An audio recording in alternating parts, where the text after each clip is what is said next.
Good afternoon, everyone, and welcome to Seed Speaks. This is a video series brought to you by Seed World Group. My name is Rebecca Carmeli Peslak, and I'm the digital media producer for Seed World Group. Today, we are talking about how to communicate with policymakers.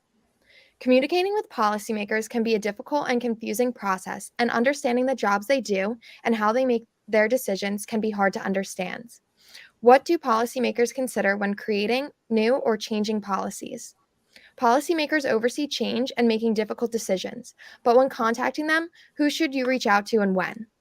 Today, I am joined by three experts to discuss how to communicate with policymakers: Dave Carey, Jeremy Polswichny, and Robert Syke. Dave, Jeremy, and Robert, thank you so much for joining me today and bringing your expertise to Seed Speaks. Dave, could you please briefly introduce yourself to our audience? Sure, yeah. My name is Dave Carey. I am the Vice President of Government and Industry Relations with the Canadian Canola Growers Association. We represent Canada's 43,000 canola farmers on really any issues that impact on-farm profitability. I lead our government relations and advocacy work. There's three of us on our government relations team based here in Ottawa, with most of our staff based out west. And I spend almost all of my time on Parliament Hill dealing directly with parliamentarians, whether that's members of Parliament, senators, ministers, their staff, or senior members of the bureaucracy. And the last 3 years have been included as one of Canada's top 100 lobbyists. Pleasure to be here today. Thank you so much. Jeremy, could you introduce yourself as well to our audience? Sure. Good afternoon, everyone. I'm Jeremy Polswichny. I currently serve as Director of Legislation and Media for Assemblyman Alex Sawicki, who is a member of the New Jersey State Legislature. Part of my job includes working with constituents to resolve casework, usually with state agencies, or referring them to their federal representatives to deal with their counterparts on the federal level, and also listening to their suggestions on state policy. Another part of my job is turning those suggestions into legislation, doing that by working with our professional bill drafters in the state capitol and getting feedback from stakeholder groups. And finally, wrapping that up, helping develop the visual identity and other media assets to communicate the Assemblyman's efforts to the public. Wonderful. Thank you so much, Jeremy. And Robert, could you please also introduce yourself to our audience? Yes, hello. My name is Robert Syke, and I'm hailing from Calgary, Alberta right now, where we have an International Stampede agricultural event this evening. I am an agricultural entrepreneur, having started and exited several businesses. Currently, I'm the CEO of AgVisor Pro, which is a connectivity ecosystem for agriculture. We just launched a Visor Pro AI system, a large language model, this last week as well. So I work in the technology side. I've written several books on agriculture. I'm an international keynote speaker.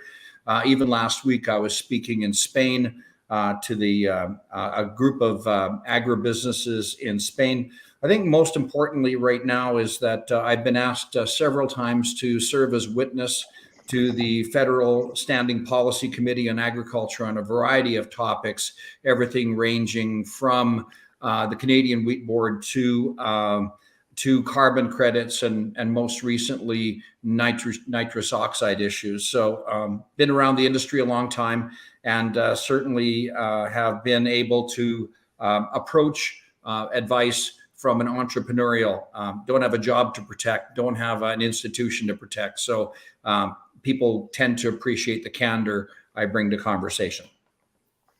Wonderful. Thank you so much for being here today. Let's dive into some questions on communicating with policymakers. Dave, if I could start with you. What do policymakers consider when creating new or changing policies? It's a good question. Maybe policymakers is a broad term, right? If we want to look at like senior bureaucrats or regulators. But if I focus at a federal political level, they consider a lot of things. All politics is local.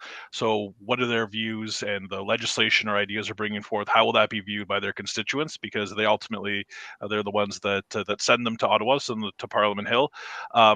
There's a number of implications too when it comes to the mandate. If you're a minister, you've got a mandate letter in Canada that's publicly released.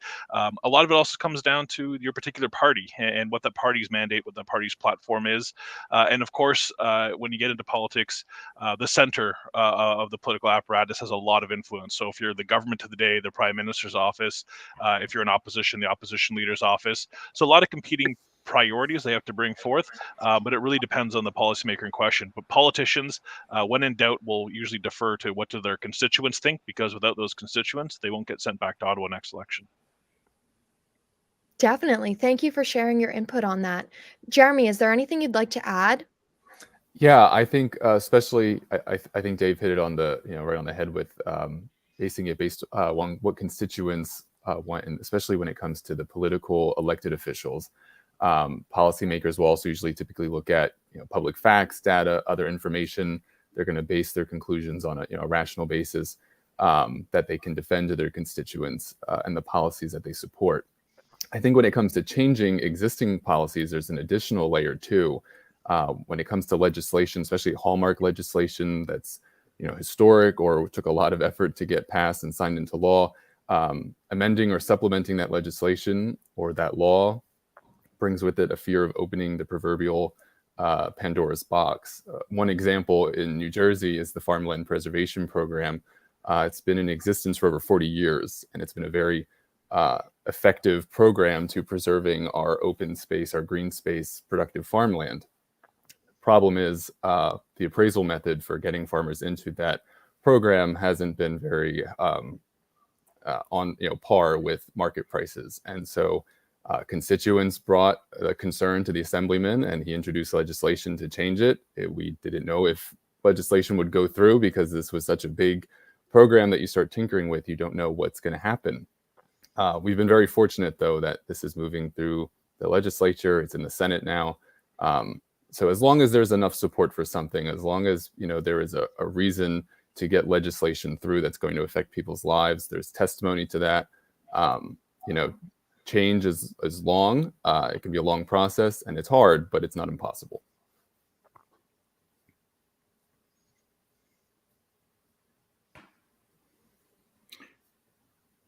Rebecca, you were muted. Oh, I'm so sorry. Robert, did you want to add on to that any further?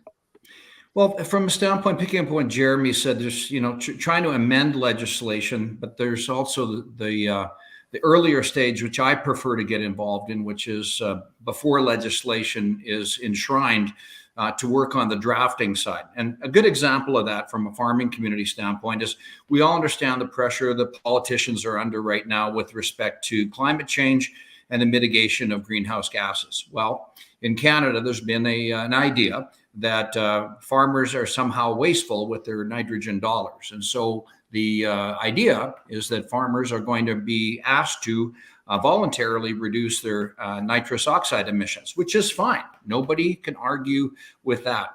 However, when you put this pragmatically into motion and you understand that Canada is 1.6% of global greenhouse gases, agriculture is 10% of Canada's, and fertilizer is 17% of agriculture's.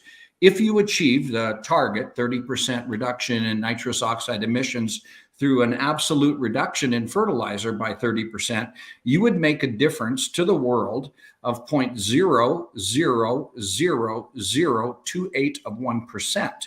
So when you look at that, and when I consider those kind of impacts on a sector of our economy, I would like to engage with legislators early and saying, are we really going after the right target? Because right now, for example, the world needs more Canadian farming produce, not less. We have to encourage farmers to do better, but hitting them with a hammer, not in my mind, the right idea. So I come back to one word, which is pragmatic. Is the legislation, is the policy pragmatic? Can it be workable at field level? Thank you. I really appreciate all of your input on that question. Jeremy, I'd like to direct this next question to you to start. When contacting policymakers, who do you recommend contacting and when? Yeah, so as Dave brought up, there's different levels of policymakers. You'll have your more political branch policymakers in the legislature passing laws, the usual political process we think about when it comes to lawmaking. And then you also have your sort of administrators, your state agencies or your federal agencies that are affecting through rulemaking and other sort of policymaking that's been delegated to them. So depending on the issue you're having, it's going to depend on where in that process you reach out. So, when it comes to making a new law or changing a law, you're going to reach out to your legislator, your elected representative, usually the one who represents you. Or if it's a big enough issue, you could always go to the top, more of the officers of the legislative chambers. When it comes to the administration, you can always contact an agency commissioner, their officers, or agents, offices, and try to resolve a problem through that mechanism if policy making can be done through that agency. When it comes to a legislator, don't be upset if you can't get to the legislator directly right away. They're very busy people, especially in New Jersey. It's a part-time legislature. They all have full-time jobs, or most of them have full-time jobs. And so their staff are going to be, usually experts in a particular field or have worked on legislation in the past.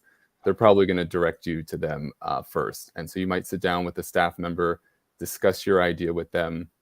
They'll relay it to the member who will say yes or no, or hey, maybe we go this direction. Something gets drafted after consultation with the constituent, and eventually you have a draft bill that might be introduced into the chambers. And then from there, it's the entire process of getting that passed. When it comes to an administrative agency, I'm not as familiar with that. I haven't worked in the executive branch, but I imagine there's not as much flexibility because they're not necessarily representing you. They're working to execute the law. If you have a problem or trouble getting to your administrative agencies or in contact with someone, go to your elected representatives, whether it's state level or federal level. Usually they'll be able to, they'll have a connection or a contact that they can relay your message to the administration.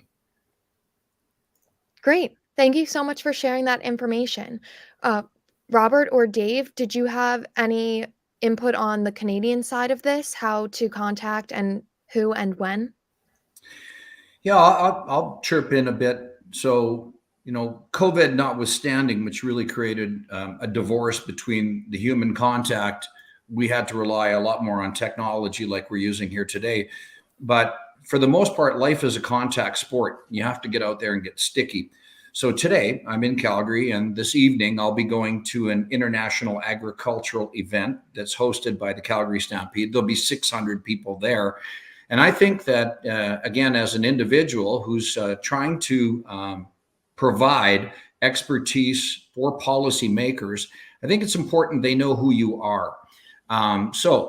For events like that, I want to get out and I want to meet. I want to meet the ministers. I want to meet the people in charge of decision making. But most importantly, I want to try to understand who's who in the zoo and try to connect with the bureaucrats that won't change with regime changes. So when it comes to agriculture, I'm fairly unbiased and neutral. I'll help. I'll help answer questions regardless whether your tie is blue or red or orange or purple. So if you've got an agricultural issue and you're trying to get some facts about agriculture, I'm available, and I want to meet those people that will draw on you at the time when they need to draw on you. And so that's kind of the approach that I take in trying to make myself available. Awesome. Yeah. Steve, did you want to add anything there? Yeah, for sure. I mean, I think if you start as you as an individual, always contact your local representative, right? I think it's very helpful as an individual if you understand where your issue lies as far as jurisdiction, agriculture being shared between the federal and provincial government. If you got a pothole in your street, don't contact your federal representative, contact your city councillor. If you have a health or education issue in Canada, you should contact your provincial representative. So really helpful to know where to begin because it'll just expedite the process. As a professional lobbyist, we have to be very careful, but how we contact and who we contact and when, because we have political capital, which is finite. And I started my career as a political staffer. You can't go to parliamentarians over and over again. You have a certain amount of bandwidth, you have a certain amount of time, a certain amount of issues you can bring across. If you do get a meeting, they're 30 minutes in length generally, so you've got to really prioritize how you bring things across and really have an ask for whoever you're meeting with, particularly at the political level. I think as a professional too, where you're building relationships and you have to maintain those relationships, there's also a level of escalation you have to follow, right? So you don't go right to the top of an issue. You should start through the process, whether that's the bureaucracy or a member of parliament or members of a particular committee like the House or Senate Agriculture committees, and you escalate up sort of appropriately. So it really depends on the issue, but as an individual, your local representative at whatever the level, municipal, provincial, or federal, as a professional lobbyist, you really have to be cognizant of who you're contacting when. Make sure you're contacting the right people, those that have either a vested interest in your issues, that have a parliamentary role on a committee, or some sort of other authority such as parliamentary secretary or a minister. But it really depends. But the best thing to do is reach out and begin the process. But it's helpful if you understand who is in charge of that and who the key players are. It really helps save a lot of time. Thanks for your input there, Dave. Robert, I would like to direct this next question to you to start. Who or what has the most influence over policymakers? Well, who? I mean, I think every policy maker, every political officer or politician is ultimately accountable to the constituents that vote. And so voting, they're ultimately accountable to the voters. We have to remember that when politicians are elected, whether they're in the US or in Canada, that elevates them to the level of lawmakers. And so it's a very complex role. I think that they're accountable to their constituents. I would hope that we could make decisions pragmatically based on science, as opposed to undue influence by lobbyists. No offense, Dave, or ideology. That doesn't always happen. I think that you also have to reach out within your constituency, like has been said, and put your hand up and say, hey, I have expertise in this particular area. But to me, ultimately, the policymakers, the politicians are accountable to their stakeholders, their voters. And I wish that was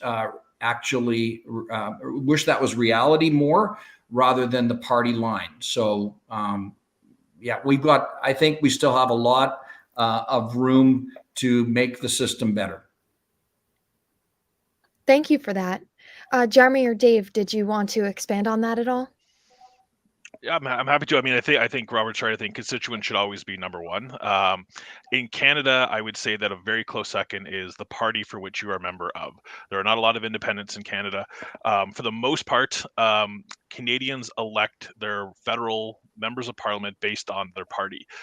It's not often that individuals actually win the day, which is why the nomination for particular ridings is often the biggest challenge. So if you're in a safe conservative riding, getting the nomination is the harder part.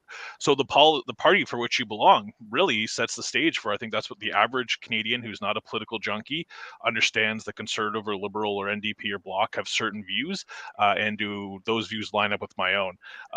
So party, and then within that apparatus, it's the center of those parties. So if you're in government, again, as I said, the Prime Minister's office has a huge amount of authority.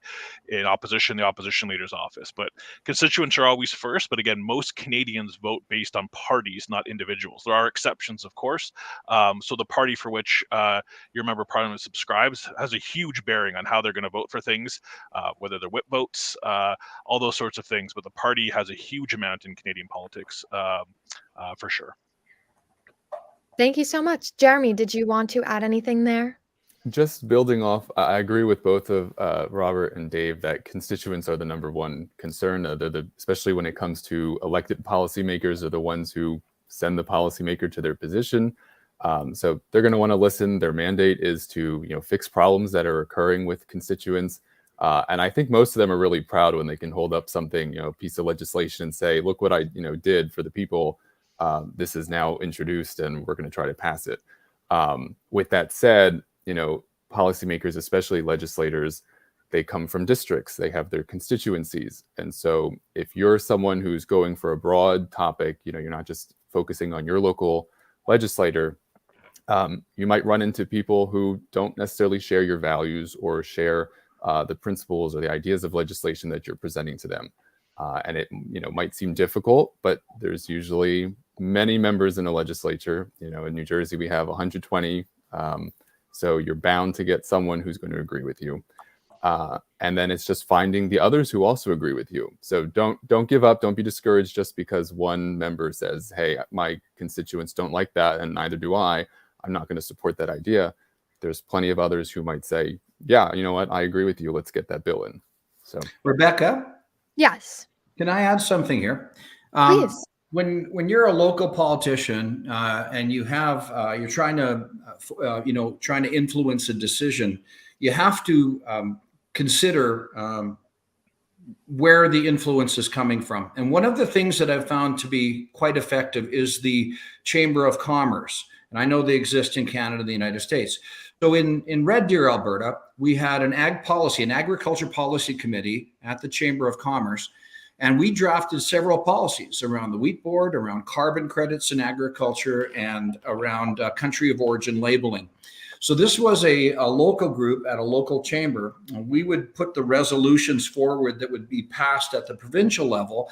And if they go to the National Chamber of Commerce, and those resolutions are endorsed by the National Chamber of Commerce, they end up on the PMO. They end up on the Prime Minister's office desk. This is a very powerful and positive way, and it's a neutral way because it's the citizens of the chamber who are tackling these issues, and they're broad-based. And so I think politicians really appreciate when they get that sort of backing by those kind of groups that are kind of apolitical, that are just bringing together experts to force an issue. Thank you so much for your input on that. Did anybody else want to add anything to that question? Well, then I'll kick this one to you, Dave. How do policymakers communicate with their citizens? And is it effective? Could it be done differently? Yeah, I mean, I think there are definitely politicians who thrive more on the kind of Ottawa legislative scene where they're spending their time on committees and working on legislation or private members' business. And then there's very strong constituent MPs, and certainly there's crossover. Yeah, they have a lot of opportunities. You might see them in your mailbox on a quarterly basis called householders, where parliamentarians send like a mini newspaper of what they've been up to. So there's a number of kind of old-fashioned print that still happens. Politicians increasingly rely on social media, whether that's Facebook or Twitter, for better or worse. Politicians really try when they're not in Ottawa, when they're home, particularly this summer on the barbecue circuit, to get out, to get in their communities, to communicate. I think a lot of Canadians, don't necessarily know kind of everything that goes into the sort of political process in Ottawa. And I think a lot of issues are local. And when a lot of issues are local, they're not necessarily just federal. So I think they do a good job. Of course, there's areas for improvement. I think when we look at voting turnout in both Canada and the United States, there's also we have to be realistic. There are a certain amount of Canadians that are, I don't want to say apathetic, but that don't want to be heavily involved. But certainly they can. It can always be improved. But I think strong MPs, particularly in ridings where it's not a guarantee they're going to get elected every time, do a good job getting out to their constituents, to local events. Being a member of parliament is not an easy job, and I think most of them do their best to do so. And I wish more constituents and followed the policy things as opposed to their voting records and things, as opposed to sort of maybe more fluffy things like being at the candidate parade or whatever it might be. But MPs' bosses are parliamentarian, are their constituents rather, and most MPs have about 100,000 constituents of our 338 federal MPs. So it's a big job, and I think they do a good job, but there's always room for improvement, certainly. Thank you so much. Jeremy or Robert, did you want to add on to that? Just that, most members, politicians will be attending events, whether they're community events, political, otherwise. They'll answer emails and phone calls. They have staffs that also help do that. Some will even write op-eds in newspapers. It's a great way to get out to especially local groups of constituents in particular towns or areas that they want to, they're trying to communicate. And then, as Dave mentioned, social media, which is ever growing, probably one of the new frontiers for political communication, whether it's TikTok or, the newly born Threads. You have politicians who want to get in front of constituents on issues and show that they're working on something But that's also a place where constituents can communicate with their politicians too. It's a two-way street there. And so, if you follow your member on social media, leave a comment. They see that because it's public. And I think that's another way to communicate. It's another way to be a little bit more personable too, because we view social media sort of as like as a personal home-based thing rather than this like big professional mechanism. But it's a simple, it's a down-to-earth way, I guess, to communicate. Excellent. Robert, anything to add here? Yeah, I mean, getting back to life as a contact sport, we just had an event here 2 weeks ago. It was put on by a company called Alltech, which was in the animal health side of the industry. I sat on a bus. We were doing a transfer. And lo and behold, I sit beside John Barlow, who's the member of parliament for Okotoks, and he is a federal agricultural critic. And next thing you know, we're having this very in-depth talk about red box versus green box support for agriculture. So again, I think that if that's what this podcast or this webinar is about, I think that if you want to have an influence on policy, you need to get to know the policymakers and you need to let them know what you know. So you have to put yourself out there if you really want to make a difference. I don't think it's fair just for citizens to sit back and complain and be crabby about decisions that are being made.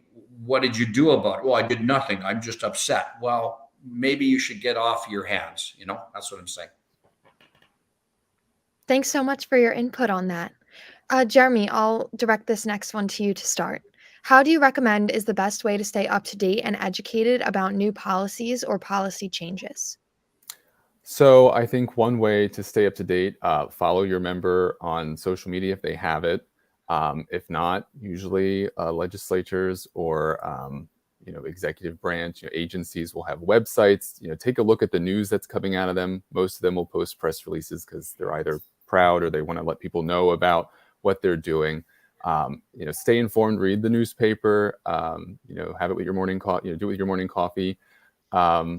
That's a way to stay atop of the issues that are happening.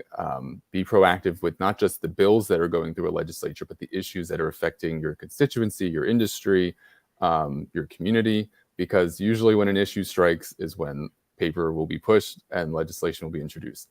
And that's really something that as a citizen you have to be active about. No one's going to tell you necessarily, unless they want to promote their bill or their policy, that something's happening. You have to be active and involved. And sticking with the community, being on community pages, reading the news, I think is a great way to learn about the issues that are, could potentially affect you. Legislative websites, agency websites will tell you about actual policies or law that's coming up either for a vote or for a decision or for hearing. Submit your comments, go to a hearing, give your testimony. That's why we have public meetings, is so that constituents, individuals can give their input and that can be considered. Robert, Dave, any input on this? Yeah, I think that, in many ways, technology and COVID have actually facilitated the ability for an ordinary citizen to get hurt easier. In Canada, we have these standing policy committees, a standing policy committee on agriculture, for example.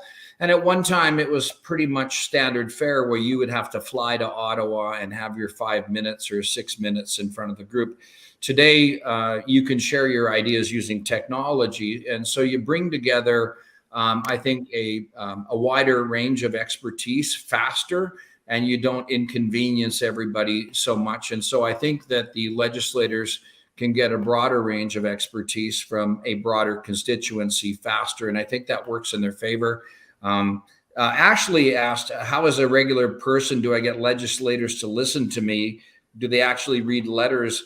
One of the things you need to consider too is, can you get through the gatekeeper? In other words, do you know the people who are handling the schedule of the legislators, and is there any way for you to establish a personal relationship with them as well? So I'll leave it there.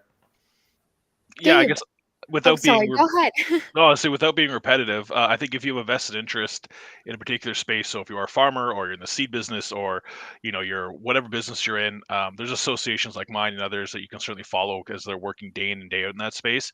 Um, I think we have as people, as humans, we tend to read things that reinforce kind of our point of view. So if you're right of center, perhaps as a newspaper, left of center, perhaps as a newspaper that you find easier to read and digest because it's reinforcing your own opinions. So federally, there's no better website that I can recommend than nationalnewswatch.com. It's a news aggregator about federal politics. It's agnostic to the policies, the leanings.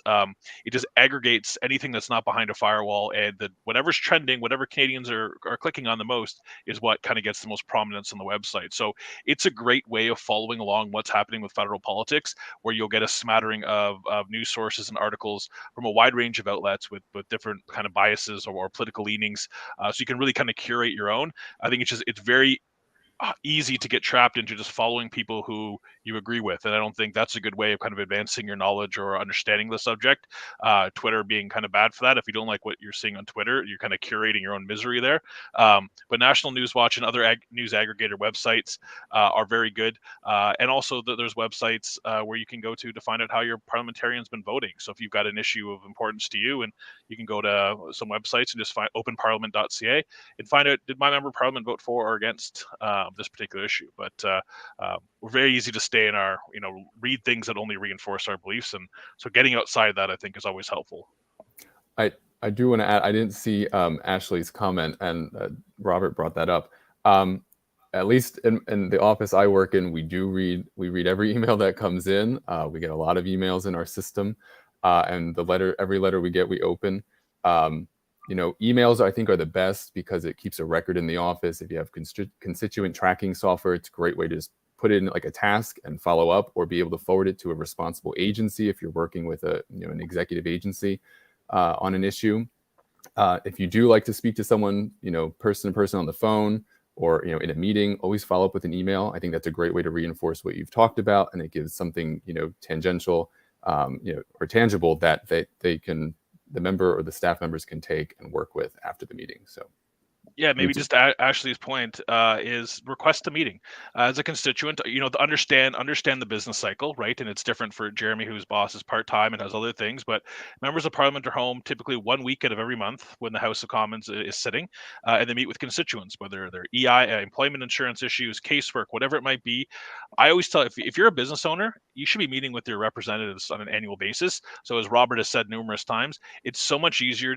If you have an issue, you don't buy insurance after the fires happen, right? You build the bridges before there's a crisis. So a lot of my family are in the small business owners. They meet with their federal member of parliament on an annual basis, because when they do have an issue and they do reach out to request that meeting, it's not going in blank explaining who you are, why you matter, and your issues. So go in right after an election is a great time. Yes, it might take a while to schedule, and you follow up with the staff, as Jeremy alluded to. Parliamentarians, you'd be amazed. You request a meeting in the riding, they will, when they're in town, they will book a full day of meetings back to back with constituents. And those constituents, like Robert said, that are proactive, they get out there, that's name is recognized by the staff, by the member of parliament. Mm-hmm. Those folks have a lot more influence. They're not lobbyists. They're just being active citizens. So I always suggest, I'm on a first name basis with all of my representatives from provincial to federal, because if I have an issue, I want to be able to go to John or whoever, Jessica, directly. I don't or David. I don't want to have to go through a queue. So they do care, but Robert said, you have to get off your hands and do it though. So don't send one email and give up. Follow up. They're busy, right? But please do, and request a meeting. The parliamentarians are professional meeting takers. I'm sure that's the same in the U.S. So yeah, they do matter. You do matter. Thank you so much, all three of you, for your time today. We are out of time. I'm really glad we got to touch on that audience question from Ashley. Dave, Jeremy, Robert, I really enjoyed learning from all of you today and sharing this information and expertise with our audience. Thank you all three again for being here. Next week on Seed Speaks, join Ashley to discuss the politics of associations. Do they actually have a say in what happens? Thank you again to everyone for joining us this week,